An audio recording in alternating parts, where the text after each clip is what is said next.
so that it looks like this. Okay, you just have to believe me, I'm not going to go through the mechanics. It is just algebra, a little bit of calculus, not much. What I want you to notice, if you believe me, is that we can think of this as, on the right-hand side is 0, which is a constant.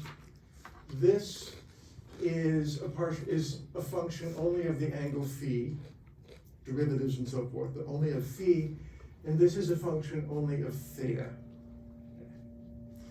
All of that means that that and that both have to be constants. Okay. I will speak the logic just to remind you, but we can't dwell on it. The logic is this: the right-hand side's a constant. Now let's think about what happens if we allow phi to vary but not theta. Well, if theta doesn't vary, this cannot vary. If phi varies, you might think this could vary, but it can't really, because this doesn't vary when phi varies, and that doesn't vary when phi varies, so that has to be a constant. If we now talk about varying theta, but holding phi constant, we have exactly analogous argument, which leads us to the realization this is a constant also. So if both of these are constants and they sum to 0, one is positive and the other is the negative of the positive one. So I've just called one k and the other minus k. So we've basically separated variables by doing that. So that gives us two equations. So this equation becomes this. Notice I simply said all of that equals minus k, so let's multiply minus k by the g, and that leaves us with this. And the other one becomes all of that equals k times f.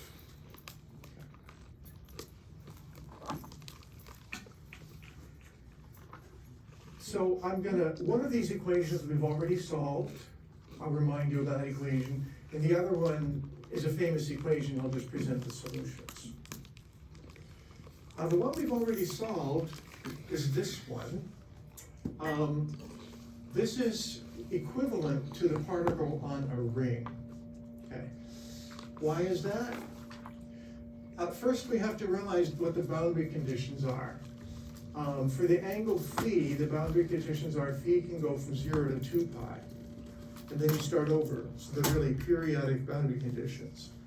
And that leads us to realizing that the solution is a complex exponential where you've got an I and the square root of k. Obviously, if you take the second derivative, you get 2 factors of radical k, which gives you k. I'll see your hand in a second. We can call k, we can rename anything we want to, and we're going to rename the square root of k m sub l. And the reason we do that is this is it's analogous to the particle in a ring, so we'll call things the same thing. Okay. So one thing before I get to DeAndre's question is these boundary conditions, and this will be important. So we might as well talk about them right now.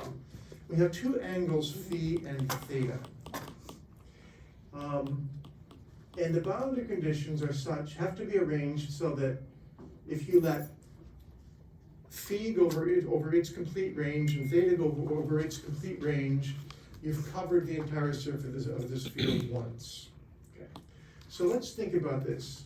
One choice we can make is that we let theta go from 0 all the way to pi. So imagine now, if I've done that, keep your eye on this entire curved red arrow, because all of those are possible, all those values of theta are possible. Now imagine allowing phi to go from 0 to 2 pi. That's like taking that half of a circle and moving around 180 degrees. And what I hope you can see in your head is that once you've done that, you have essentially mapped out the whole surface of the sphere exactly once. Now imagine you had actually started and allowed phi to go from 0 to 2 pi, and then you did I'm sorry, theta, if you allowed theta to go from 0 to 2 pi, and then you let phi go from 0 to 2 pi, you will have mapped out the surface twice. So that's too much. You could actually, this is a choice of convention, you could let theta go from 0 to 2 pi and phi go from 0 to pi. It really doesn't matter, but a choice has to be made for our thought process. That gets us to our boundary conditions. DeAndre? Yes. Why is there no 0 point energy in a particle in a sphere?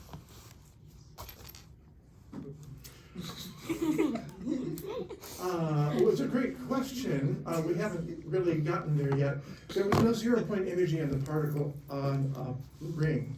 Oh, And the reason for that, you could say, is because m sub L is allowed to be 0, and if you evaluate the energy for m sub L equals 0, we'd have to go back. Yeah. It turns out to be 0. Zero. Okay. Whatever the energy is, when you plug in the lowest value allowed for your quantum number, that's the 0 point energy. In that case, it turns out to be 0. Yeah. Yeah. That was from Jones. I know.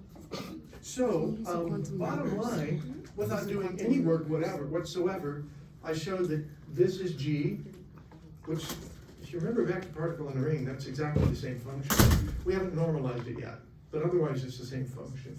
And m sub L has these allowed values, same thing as before. Okay. Questions?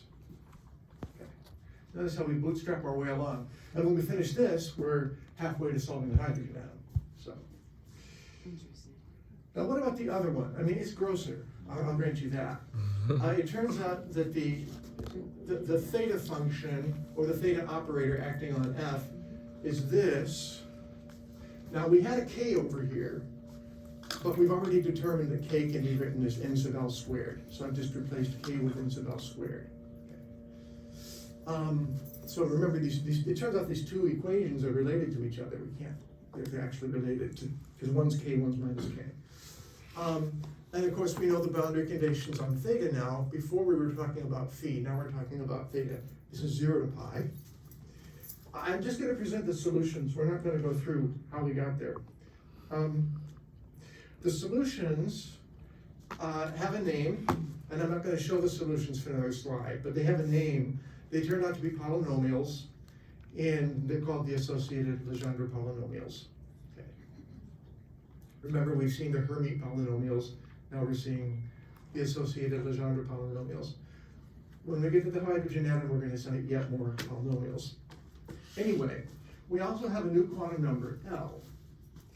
And now I can introduce the allowed values of L and m sub L and the names. So the names, we call the little l the orbital angular momentum quantum number. That's because L really is like the L from the hydrogen atom, and you may remember it. And m sub L is called the magnetic quantum number. I'm going to talk about that later, but that's because it really is the m sub L that you saw in general chemistry for the orbitals.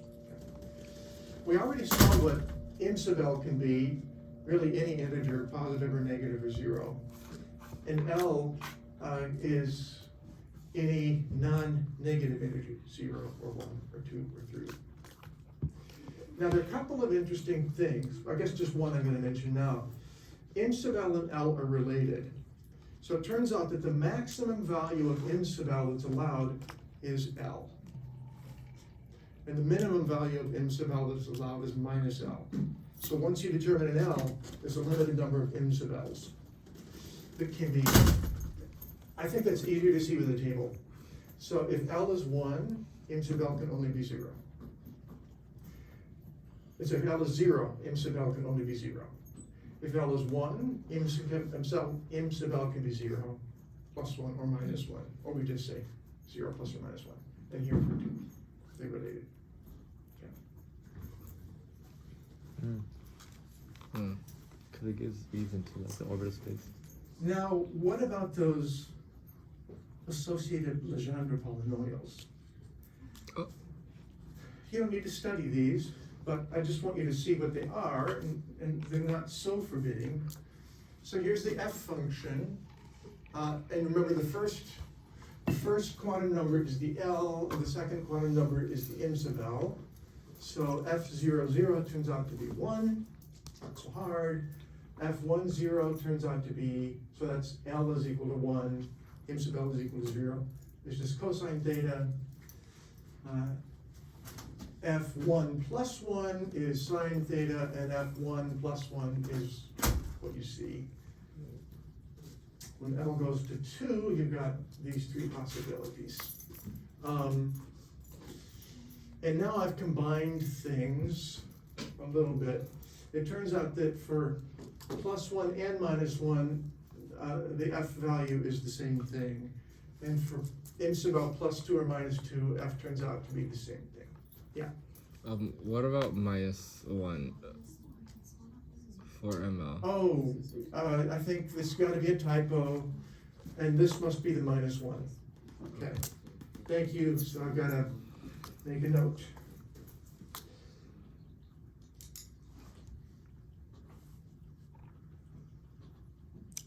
Yeah. So, with that, we got a brief look at the allowed values for L and m sub L and the mathematical form of these associated Legendre polynomials. Leave it aside for a second. Let's talk about the energies. Okay. You can solve the Schrödinger equation for the energy, and that's what you get. You can take my word for it for now. I'll tell you how you can convince yourself later it's true. What's the first thing you notice about the energy? What is it? What quantum numbers does it depend on? Oh. There's no m sub L there, right? So the energy only depends on L. So that leads us to a curious thing. And here I've got a table of L and the energy.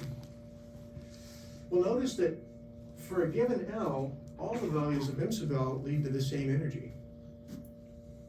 There's degeneracy.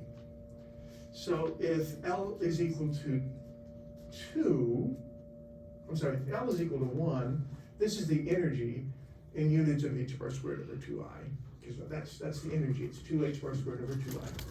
M sub L can be any of these three values, 0, plus 1, minus 1.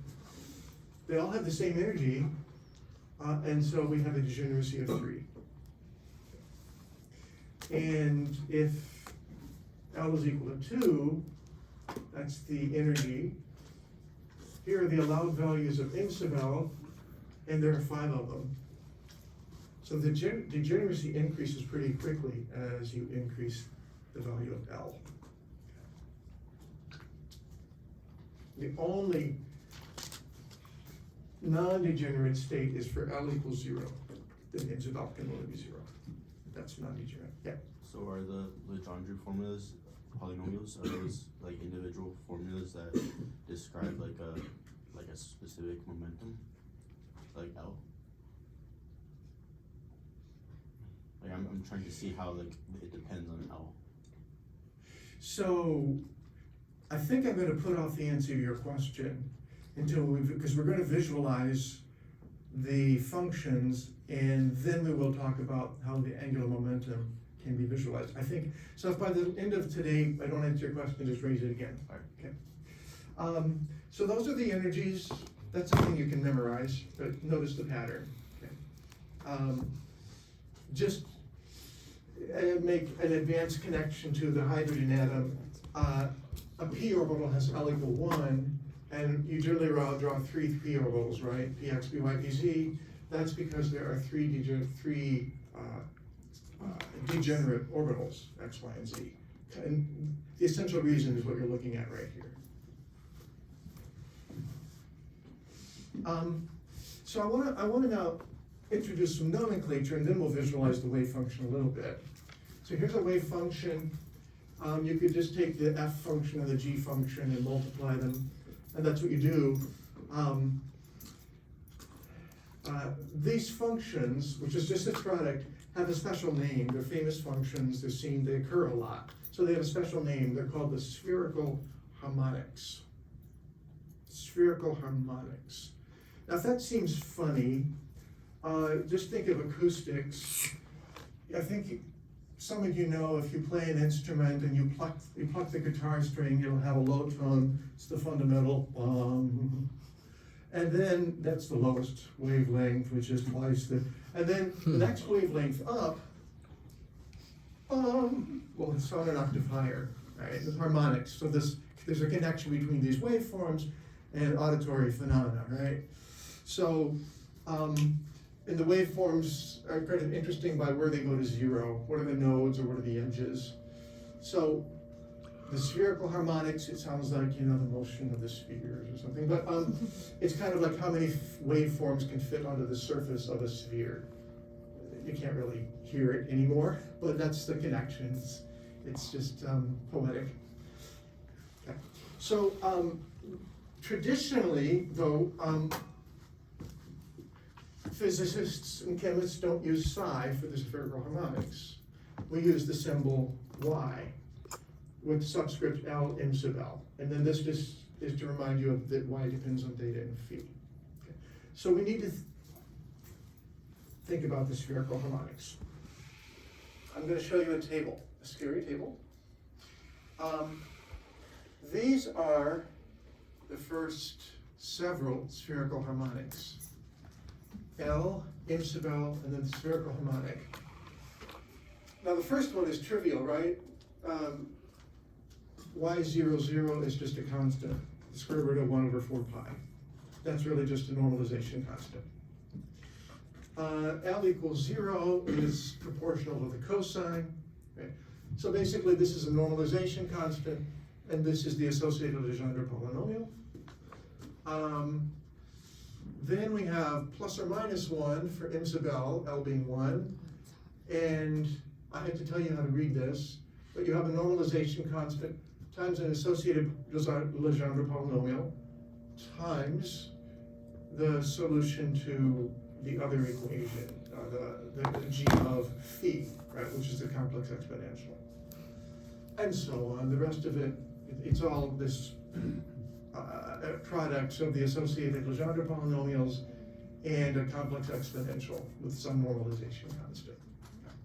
Now let me show you how to read this top 1 plus or minus 1. This means, I hope you can see, yeah, I better do it here. Y1 plus 1 is equal to minus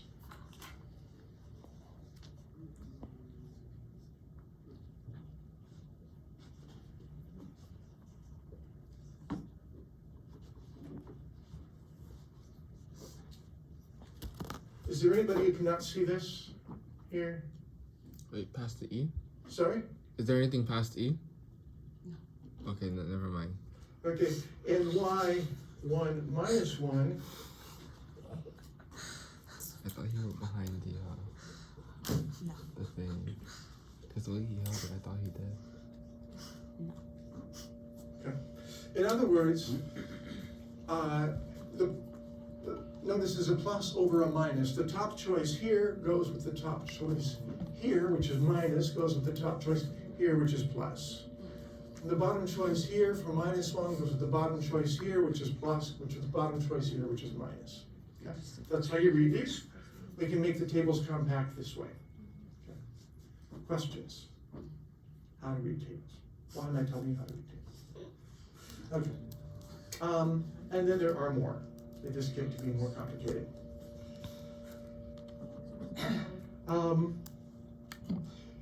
So one way to visualize this, just a first step toward coming to terms with them, is to ask the question, where is the node? Where is the node? You know, there's going to be, the wave function can be positive or it can be negative, and the node is right in between, where the wave function is 0. So, of course, if L is 0 and im sub L is 0, Y is always positive. There are no nodes. That can be represented this way. Okay. So this, what you're looking at is the surface of a sphere, and if you only have one color, the sign of the wave function is always the same, plus. This is saying, this is for 1, 0, that the wave function, of course, is on the surface of the sphere, and where this is one color, it's plus, where it's the other color, in this case, teal or something, it's negative. And the node is at where the plus and the minus come together, so the node is like this dotted line. Okay. I drew the dotted line and I couldn't get it perfect. Now you have to ask yourself, does that make sense? That the dotted line would be at the equator? Does that make sense? Yes. Some people say yes. Can anybody explain why that's true? Melanie? Because your angle is theta, so when theta is 0, you're at the top, you're at the like North Pole, and you're gonna get a cosine of 0 is 1. Then if you go to like 90 degrees or pi over 2, then cosine of pi over 2 is gonna be 0. And then if you keep going to say pi, which is at the like South Pole, it's gonna be negative 1. Cosine of pi is negative. That's exactly right, okay? And since that's a cosine theta and there's no dependence on phi, then you're going to be 0 no matter what the value of phi is, all the way around the equator. Okay. So notice that in this case, the node, I'll ask the question, is the node a point? No. It is a line, really a curve, right? The node is a curve in this case. Okay, so that's it. That's not so hard, right, to visualize? Okay. Yeah. So with that, you can begin to visualize all of the spherical harmonics. We're not kind of visualizing the magnitude of them. Are they large or small? All we're visualizing is where they're positive and where they're negative and where they're 0. I feel like I'm missing something here. Yeah, here we go. So here we've got analogous plots drawn for all of the spherical harmonics for which m sub l is 0.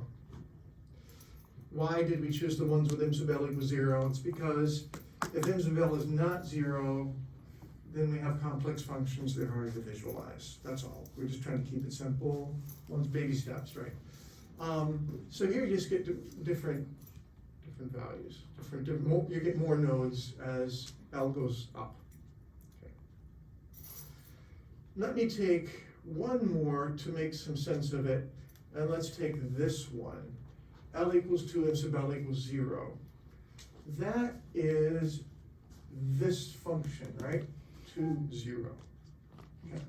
So if that's going to be 0, I'm going to draw it here and hope that people can see. So y to 0 equals 5 over 16 pi to the 1/2.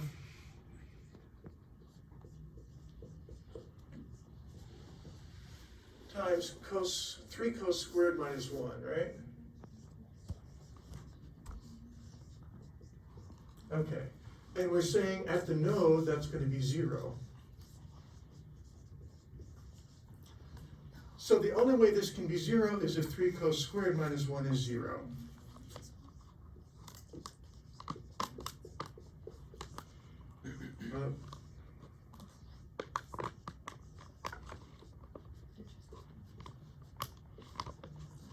So the cos of theta is, plus or minus 1 over the square root of 3. Right? That's in radians. So to make more sense of that, I would draw a picture of the cosine function and draw it. I didn't draw it very well, but maybe we can fix it up a little bit. So this is going to be 0. This is going to be pi. We're talking about theta, which goes from 0 up to pi, right? So that's all we have to do is go that far. So it turns out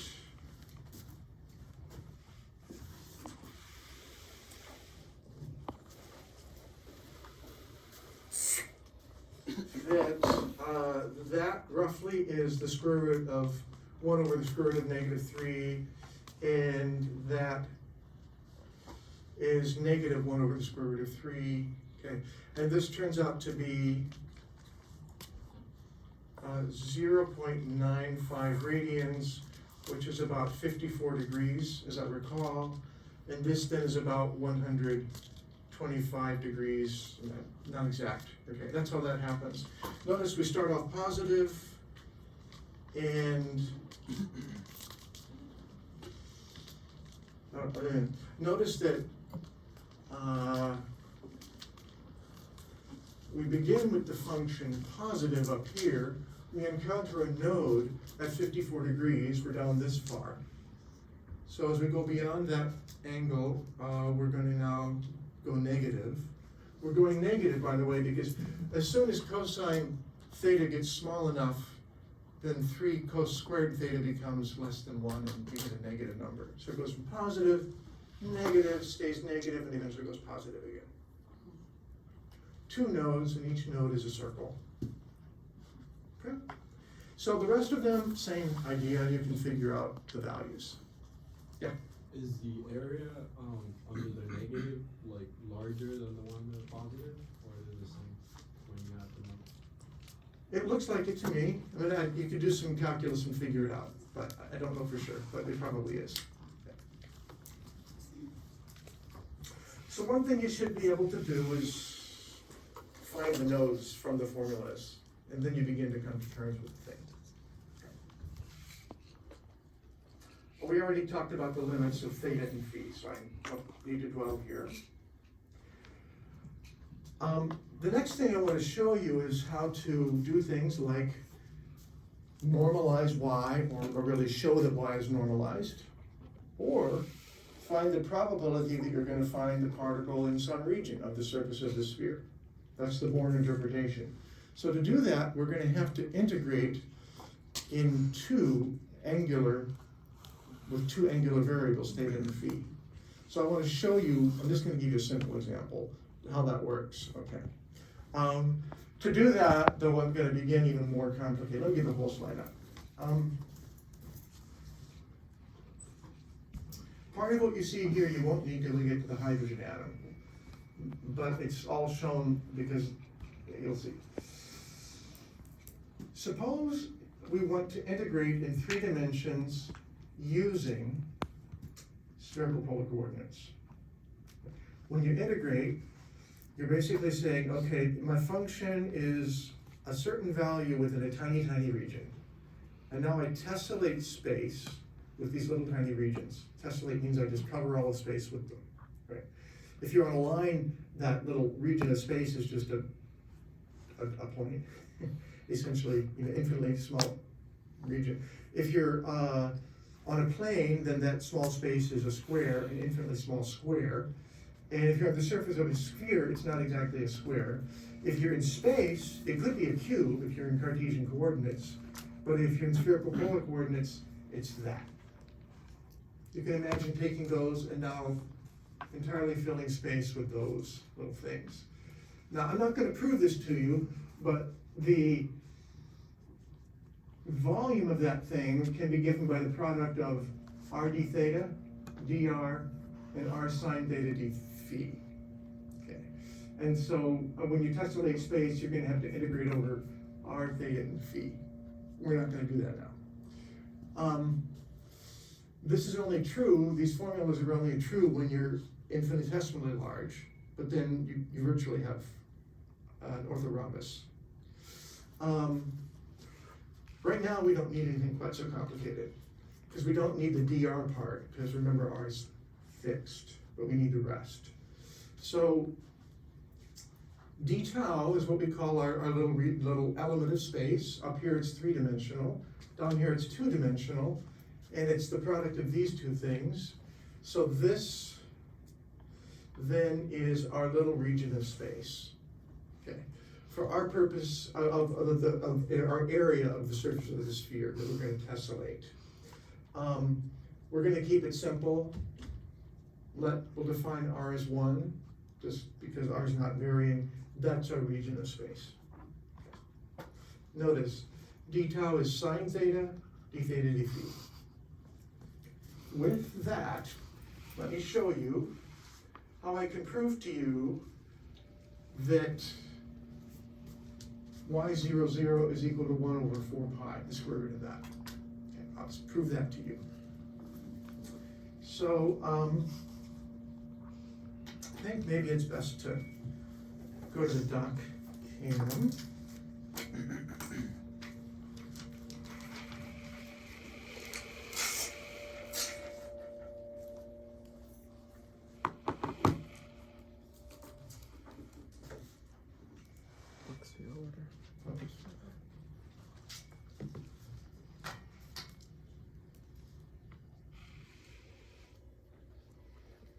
please. Where should I click on? All three movies. Well, I want you to do it.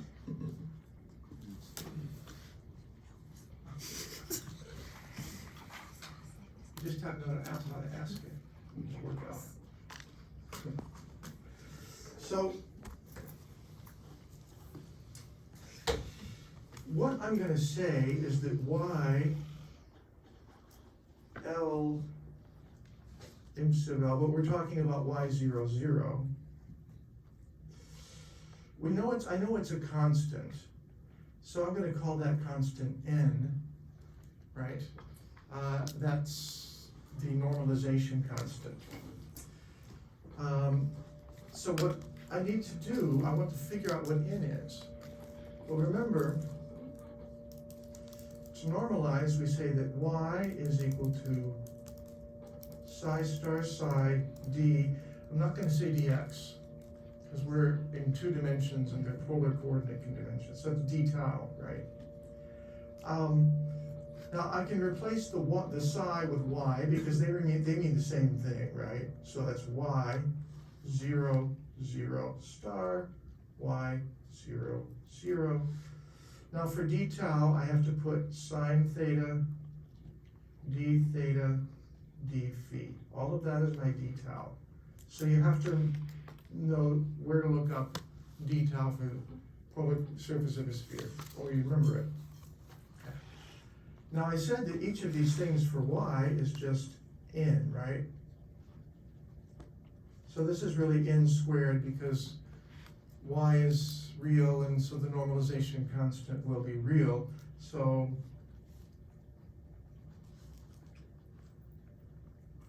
let's just take the n squared out in front.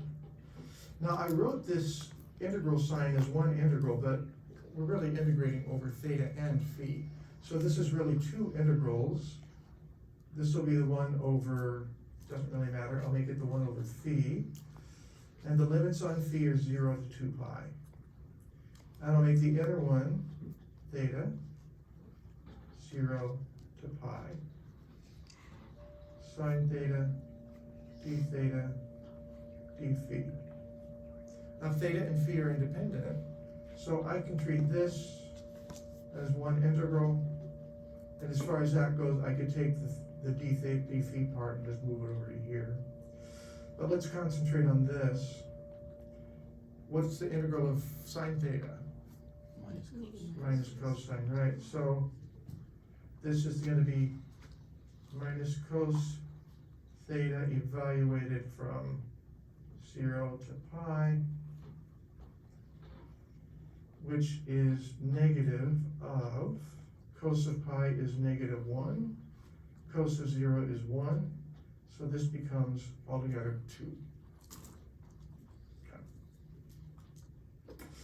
So we have, this should be n squared, of course, equals 2 n squared, the integral of phi from 0 to 2 pi. This is now just a d phi, so this becomes simply phi evaluated from 0 to 2 pi, which is 2 pi. So altogether we get 4 pi n squared. And all of that is equal to 1. So from that, you pretty easily see that n is 1 over the square root, 1 over 4 pi square root. Sorry, I got it off the screen.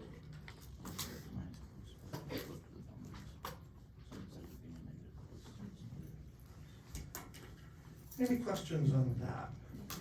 I just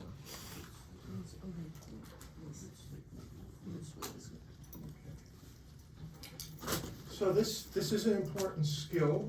Once you get the hang of it, it's, I think, not hard, but you'll need to use this skill of integrating in 2 variables or 3 variables now and also next chapter, quite frankly. So you should get the hang of it while it's just 2 variables and not 3.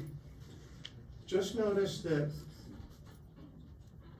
I had to set up one integral for each variable, and I had to know the limits on the variable, and then I just separated the variables. Why'd you go one of them 0 to pi and then the other one 0 to 2 pi? Is it because of this side and the theta? Like Yeah, well, exactly. I mean, just to remind you,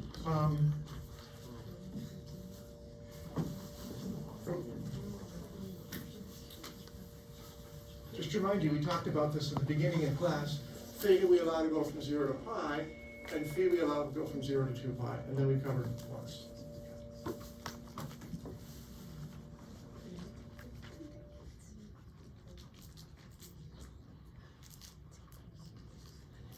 Oh, anything else on this? Yeah. But I also remember you said it didn't matter which one you used as theta and which one you used as pi or 2 pi.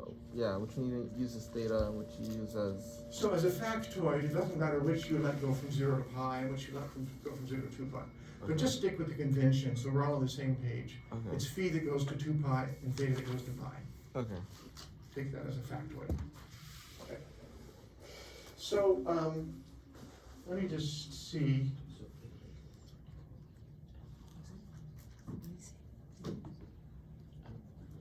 Okay, so with that, you can answer all sorts of questions. And I've devised 2 worksheets. I think this is a good time to introduce them to you. They're going to be due on Wednesday. I want to show you what they are, though.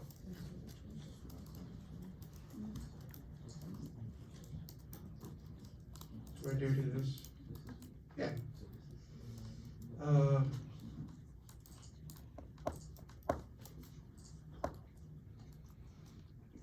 So in the first one, we really have already done part of this. For what values of theta does y20 equals 0? These are the nodes. We did that in class, right? Draw a picture of the sphere and show the nodes. You did that. Can you postulate a relationship between the dimensionality of a function and the dimensionality of the nodes? That's for you to think about. I give you a hand. Okay, and label the regions of the sphere by the sign of the function. We really did most of that. The only thing that's new is this general question about dimensionality. Now what about the other one?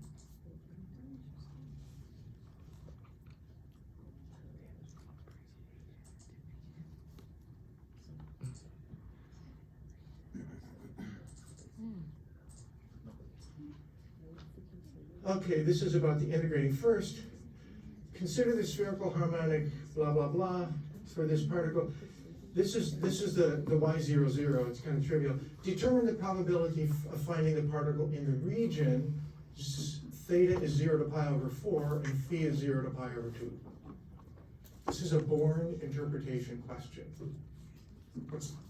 I want you to calculate it and then draw a picture. I want you to associate the calculated value with a picture. And then here's a different one. What's the value of probability of finding the particle, except in the same region I described before, but we're in a different state? Okay. And then compare that with your earlier one, and you'll see that there may be a difference for the 2 states. Okay. So those are the 2 if you do those things, then the problems on the problem set will make more sense. Yeah. is the given the normalization? Like what you just did? Yeah, the normalization is not given. I'm not asking you to normalize. I'm giving you the normalization constant. That's the given. That's what Yeah. I'm saying. Okay. Yeah. Okay.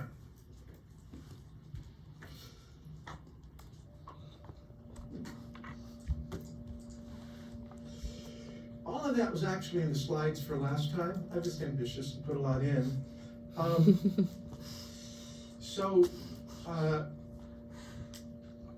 We've covered a lot, in this portion of the class, and I'm ready to move to angular momentum. I'm going to slowly erase the little bits of board so that you can erase your brains if you care to erase your brains. Let's talk about this. So guys, classes are a little slower, Professor.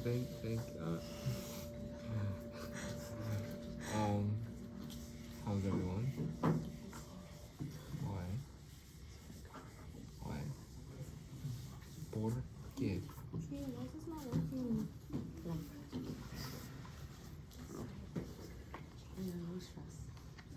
Why? What happened? About? What's that for? $21,000 in debt after graduation. That's what's this one. Really? Okay. What's that? I graduated in molecular and biomedical science. But my thing is not working. But it's not letting me log in. No. Graduate certificate. It says 21,000. $21,000 in debt. What's that? Are you in debt currently? No.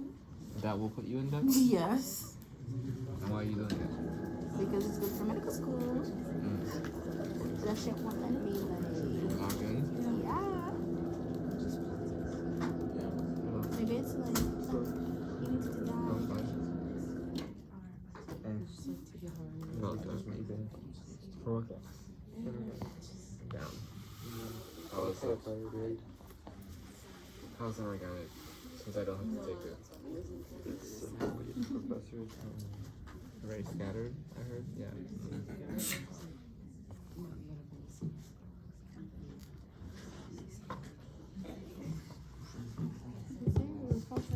Invalid. How?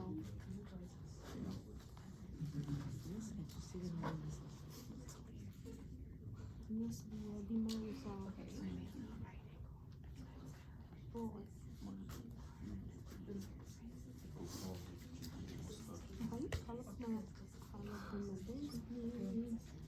trying to see if they get a program. So I'm trying to I'm going to start again now. So I'm switching gears. We're talking about angular momentum. Angular momentum can be depicted as a vector in space. And so I want to begin by taking you so that you can visualize this a little bit. I want to calculate what the length of that vector would be and then where it would be in space. But I have to take a little trip backwards first. So, I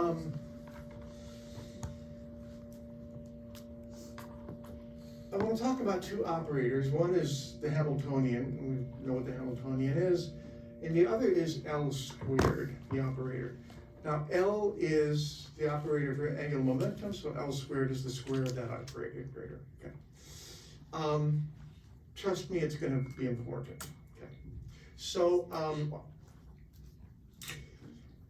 let me remind you what the H operator is.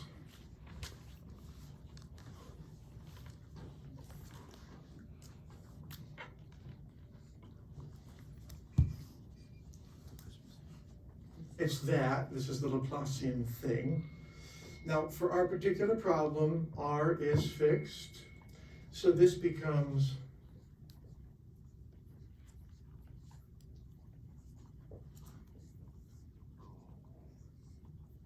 that's the Legendrian thing. That's that function of theta and phi. It's an operator in terms of just theta and phi. You look it up, it's on the slides, blah, blah, blah. What is interesting to me that I want to point out is that part right there. Mr squared is the moment of inertia. And so we can write h squared as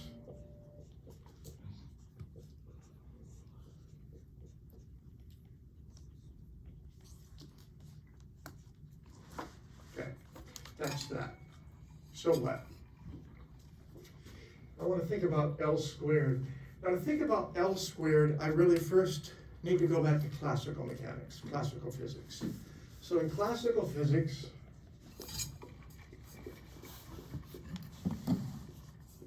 that's the kinetic energy.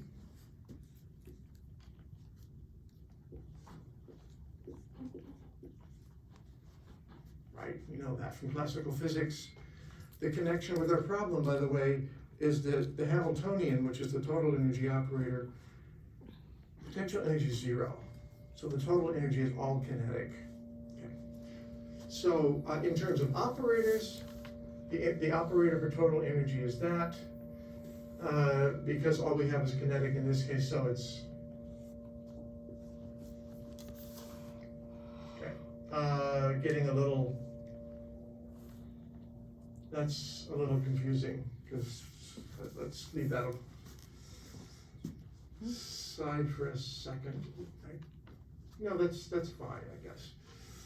Now let's think of angular momentum for a second. So classically, angular momentum, if we just think about the magnitude, is r p sine theta.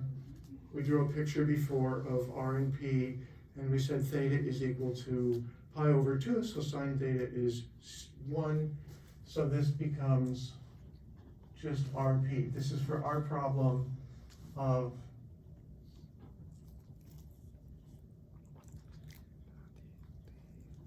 that, and that angle was pi over 2. Okay. So L squared then, classically, is just r squared p squared, right? Well, that's equal to, I can substitute it here, p squared is 2m times the energy, right? So this is, yeah, that's right, r squared times 2me, which is 2ie. Okay. Now, why am I saying all of this? If we now go to quantum mechanics, then L squared as an operator is going to be 2i times the Hamiltonian operator. We replace E with its operator, L squared with its operator. So L squared is 2e times h. Now, why did I tell you that? We saw earlier that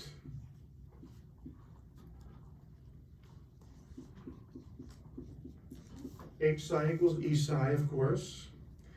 And the solution for our problem, psi is just the spherical harmonic, right? So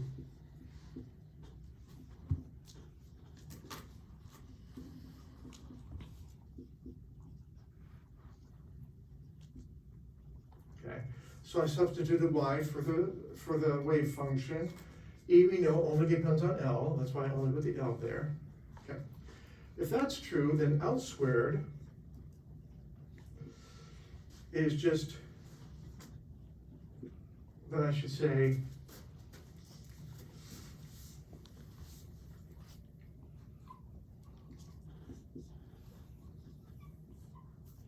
I'm going to ask the question, what's going to happen if I operate on my wave function with the operator L squared, the operator or the square of the angular momentum, if you like?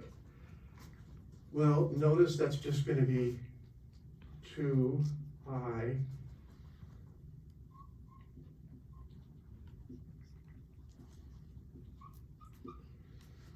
which is therefore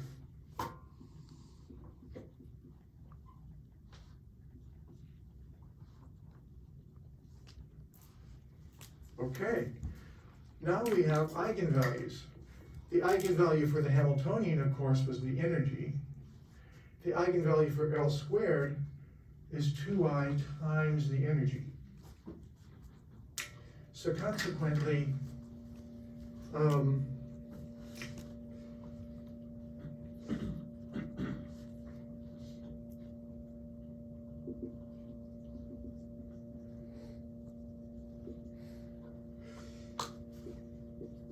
well, what is the energy? It is, if you go back and look at the slide, by the way, L times L plus 1 all over 2i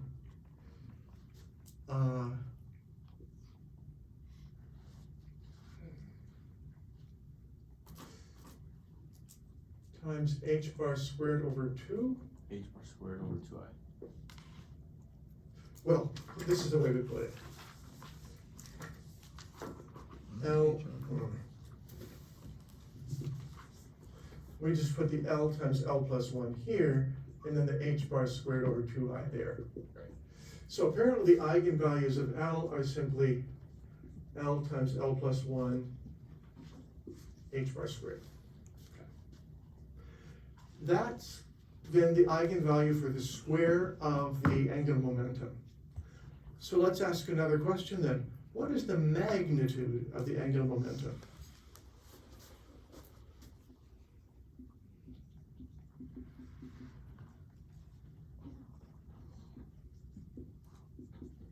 It's going to be the square root of this.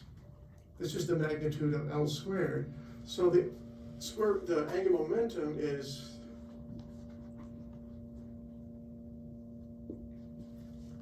okay.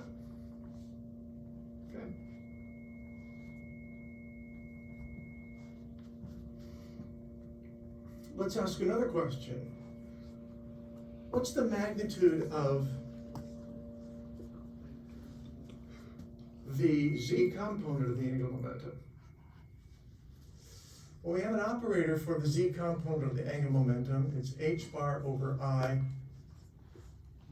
dd phi, or I guess I should say partial derivative with respect to phi. We derived that earlier. Let's see what happens if we operate on our wave function with that. Okay.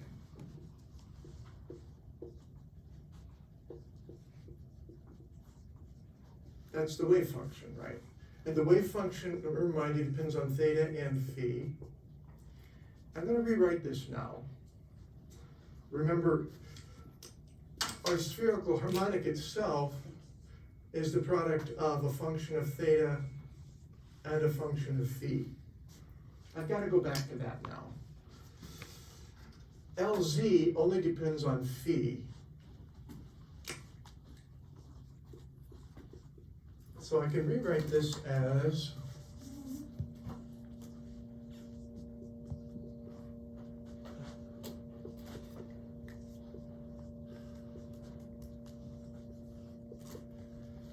I took the f of theta part out in front because it doesn't, the partial derivative doesn't really act on the theta. Okay. This right here is e to the I m sub L phi. And when you take the derivative, so what you're going to get is f of theta h bar over I times I m sub L e to the I m sub L phi. Of course, this is really just g of phi again. So I could rewrite this as, now the i's cancel, m sub L h bar f of theta g of phi, but this is just ry. So that was a lot, but notice the result. This is our eigenvalue.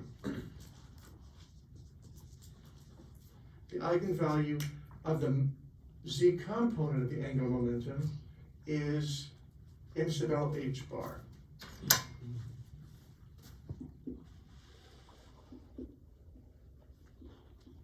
Z component of the angular momentum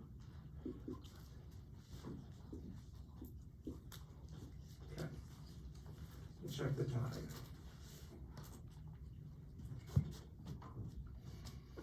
I now need to draw pictures. Is that clear enough? Any questions? Yeah? So we derive all that to show this eigenvalue, and what's the point? That's what the pictures are going to be about. Okay. I just need you to be comfortable with the math. Okay. The math is only in order to draw these pictures.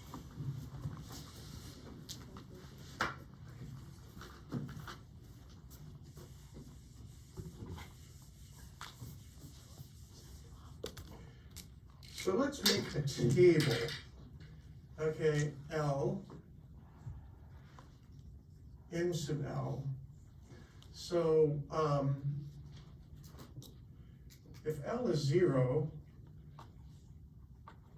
m sub L is 0, and then we need another column, and this is gonna be in, for the magnitude of the angular momentum, I'm gonna write this. And for the magnitude of the z component, I need that. So 0, 0, then the angular momentum is the square root of, let me just put this here.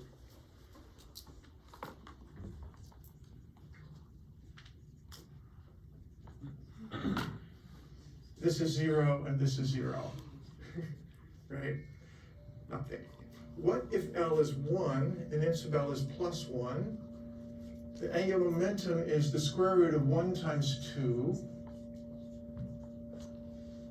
And M sub L is, and this is now simply H bar. So now I'll draw the pictures over here.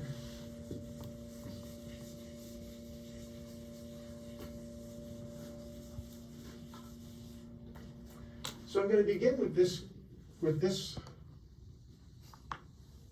one right here, and I want to draw a picture in space of my vector. Okay. So we say that it's a vector, that the z component, this is going to be the z direction, is apparently 1 in units of h bar. So we'll just call this h, I'll put it up here, h bar.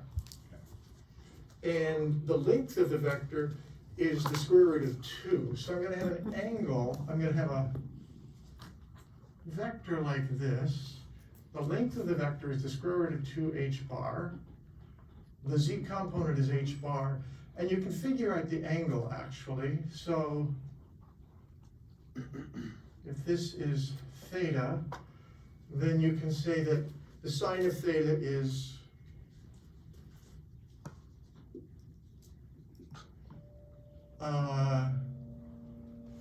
h bar over radical 2h bar, right? So that's opposite, that's the vertical part, over hypotenuse.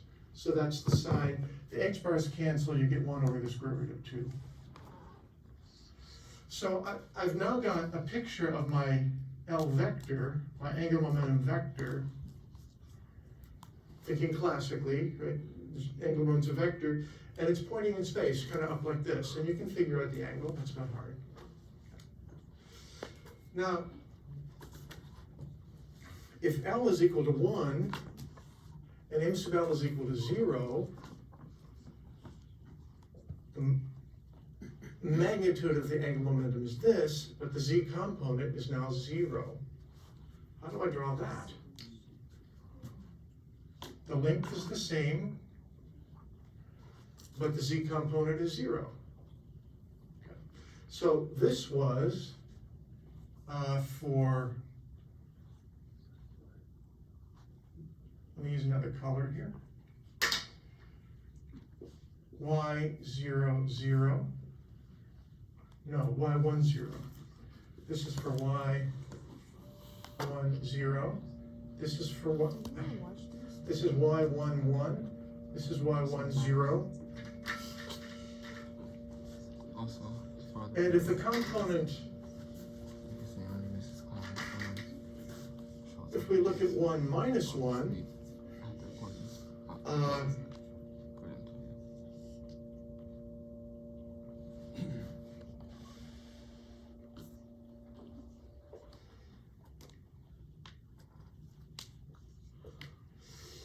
then what we have is an angle pointing down like that. And so this is for y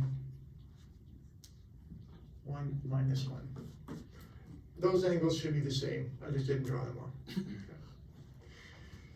So now we have an interpretation of the angular momentum as a vector in space. And the funny thing is, that vector can only have particular directions, right? So the length of this vector is the square root of 2 over h, square root of 2 h bar. It can be pointing in that direction, or that direction, or that direction, but nothing in between, right? Only particular angles allowed.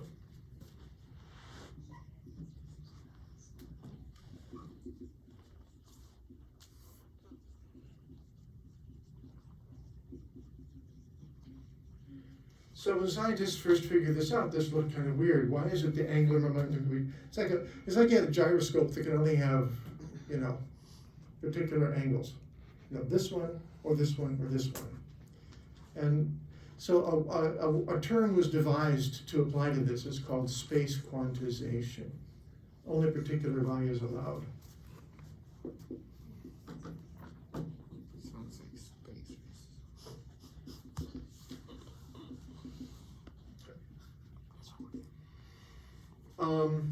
Suppose this was for L equal 1. If I did the same thing for L equals 2, you can kind of anticipate that this is Z, right? I'm going to have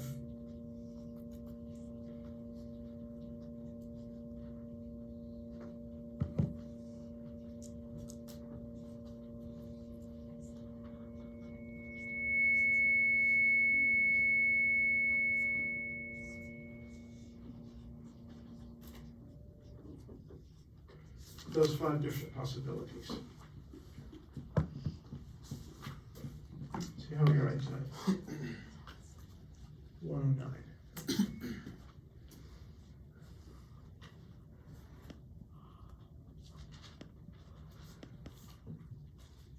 Question so far? So you can map those out for any value of L, right? This is called the vector model.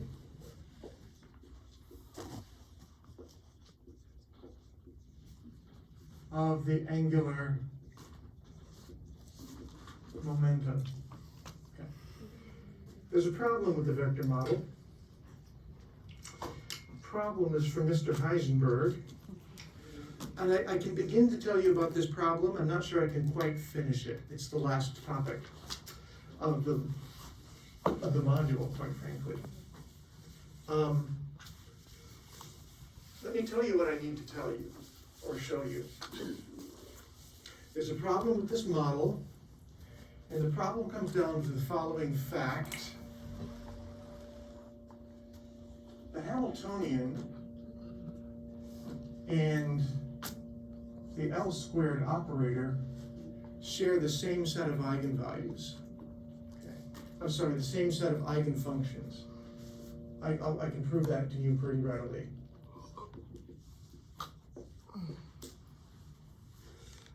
L squared and H and LZ also share the same set of eigenfunctions.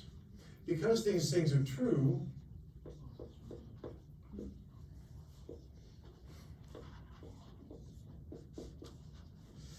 H and L squared commute. If you remember the definition of the commutator operator. They commute, that means that the commutator evaluates to 0 or 0 times. Okay. It's also true that L squared and LZ commute, and so do H and LZ, they all commute. Okay. That is super. Okay. However, this can be shown, but right now I'm just telling you as a factoid.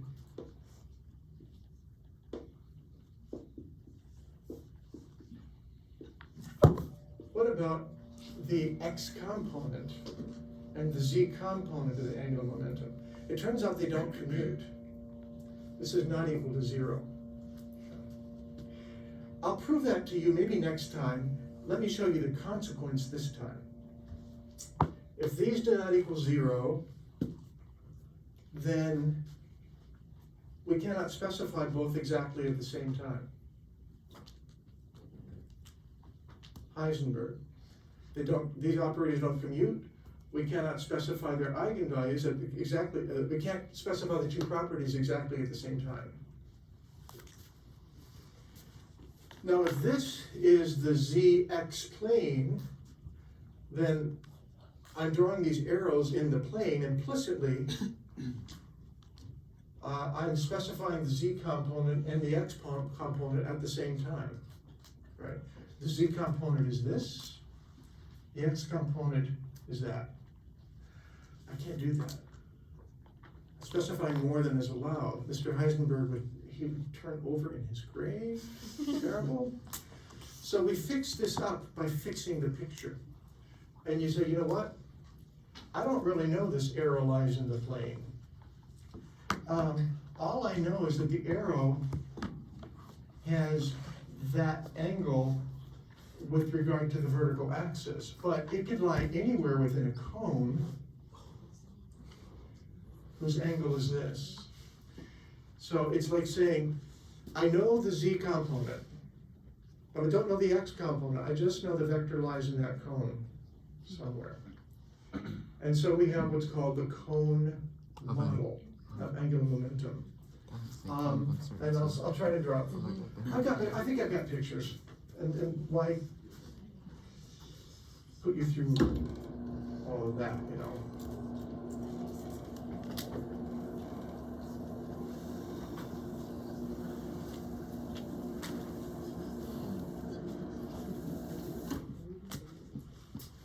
This is a picture of the vector model.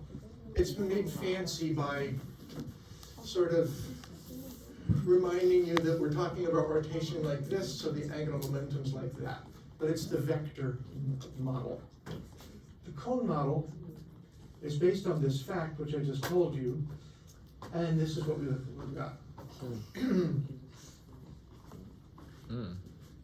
Here's the vector model, here's the corresponding cone model. This is harder to draw. It's better because it's not implying that Mr. Heisenberg is more specific than he is. We also use this because it's easy to think about, but just remember that it's specifying more than can really be specified. The cone model and that. I think what I will do with regard to this business about the commutation, maybe I'll put that up as separate notes. I don't really want to. I really want to start with atoms next time, and it's not hard to show. So I'll send you those notes. Yeah. So let me summarize. Today, we started really by interpreting the wave function visually. We looked for its nodes. I mean, I backed up when I showed you separation of variables. We really had already done that. We looked at the nodes and saw they were actually circles and not just points. I showed you how you can figure out what the nodes are if you're given the functions, those spherical harmonics, and you don't have to memorize them. You can always look them up. Then I showed you how to work with those spherical harmonics to determine which are normalized. They're really already normalized, but I showed you how that's done.